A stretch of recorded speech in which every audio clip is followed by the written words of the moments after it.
धन्यवाद. जय हिंद, जय महाराष्ट्र, वंदे मातरम. म्युझिक हळूहळू चालू ठेवा. सगळे डिस्पर्स होतील. पोलिसला कोऑपरेट करा.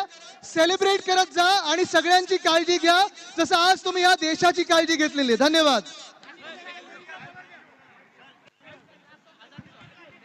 Sir we request you for the last song जो हमने प्रोटेस्ट के साथ शुरू किया था. त्यामुळे आदित्य ठाकरे यांनी या सगळ्या नागरिकांना सध्या आवाहन केलेलं आहे. इथून बाहेर पडताना सगळ्यांची काळजी घ्या. मुंबई पोलिसांना सहकार्य करा. कुठेही चेंगराचेंगरी होणार नाही, कुठेही अनुचित प्रकार होणार नाही याची काळजी घ्या. जल्लोष करतच या सभास्थळावरून बाहेर पडा असं आवाहन आदित्य ठाकरे यांच्याकडून करण्यात आलेलं आहे. त्याचबरोबर राज ठाकरेंनीही यावेळी महिलांची काळजी घ्या, मुंबई पोलिसांना सहकार्य करा अशा पद्धतीचं आवाहन केलेलं आहे. मोठ्या संख्येनं नागरिक या सगळ्या जल्लोष सभेमध्ये उपस्थित राहिल्याचं पाहायला मिळालं. किशोरी पेडणेकरही या मंचावर उपस्थित राहिल्याचं दिसून येतंय. आमदार रोहित पवारही या जल्लोष सभेमध्ये सहभागी झाले.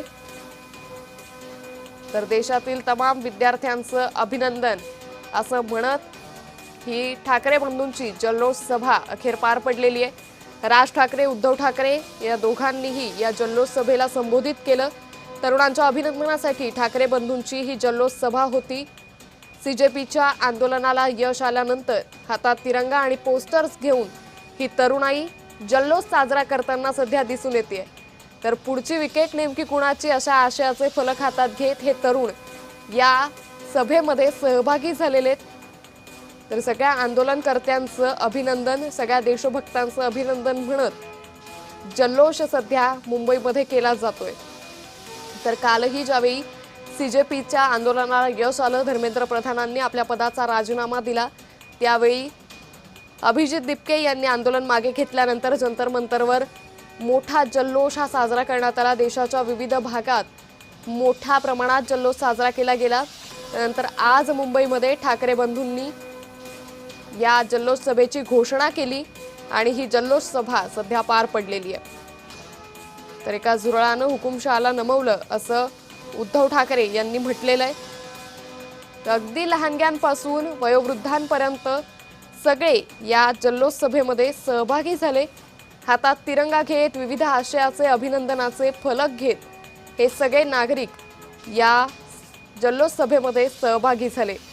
तर सध्या या सगळ्यांकडून या परिसरामध्ये तिरंगा फडकवला जातोय, जल्लोष साजरा केला जातोय.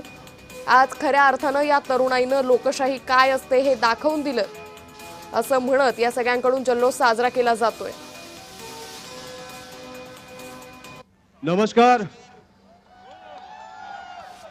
मला तुम्हाला एवढंच सांगायचं आहे की तुम्ही आम्हाला लढायला शिकवलं आणि लढाई जिंकल्यानंतर उत्साहात साजरा पण करायला शिकवलं. त्याच्यामुळे तुमच्या लढ्याला माझा सलाम. एक बार अमित सर के लिए जोरदार तालियां.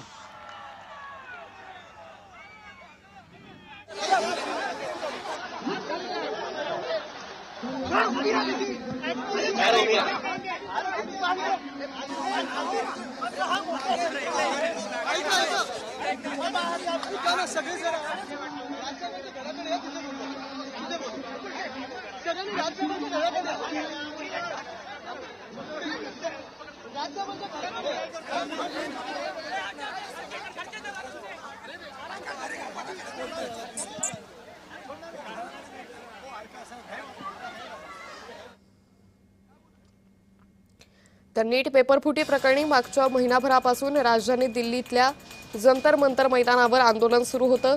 पेपरफुटीसाठी केंद्रीय शिक्षण मंत्री धर्मेंद्र प्रधान यांचा हे जबाबदार ठरवून त्यांचा राजीनामा घ्यावा ही मागणी सातत्यानं केली जात होती. या मागणीसाठी देशभरात विविध ठिकाणी आंदोलनं करण्यात आली. तर सीजेपीच्या नेतृत्वाखाली सुरू असलेल्या आंदोलनाला अखेर काल यश आलं. धर्मेंद्र प्रधान यांनी केंद्रीय शिक्षण मंत्री पदाचा राजीनामा दिला आणि त्याचंच सेलिब्रेशन करण्यासाठी, त्याचा जल्लोष साजरा करण्यासाठी दादरच्या शिवाजी पार्क परिसरात ठाकरे बंधूंनी या जल्लोष सभेची घोषणा केली. तर आधी ठाकरे बंधू हे शिवाजी पार्क ते सिद्धिविनायक मंदिर असा मोर्चा काढणार होते.